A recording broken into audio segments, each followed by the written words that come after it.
Guys, I need to tell you something about Ted from Ted's Woodworking. He literally doesn't exist. I know that sounds insane, but hear me out. You know those ads for Ted's Woodworking? 16,000 plans for 67 bucks with that friendly guy, Ted McGrath? Plot twist, that's literally just a stock photo you can buy online right now. So I was getting into woodworking and something felt off. I did some digging and oh my God, it gets worse.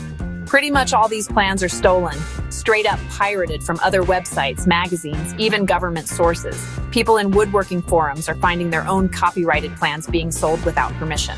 And customer service? Good luck.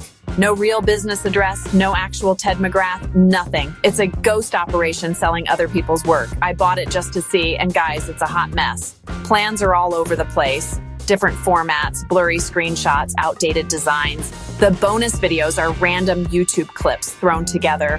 Look, if you want good woodworking plans, go to legitimate sites like Fine Woodworking or Woodsmith. Yeah, you'll pay more, but you're getting original tested designs from real woodworkers. Don't waste your money on this Ted's Woodworking scam. Trust me.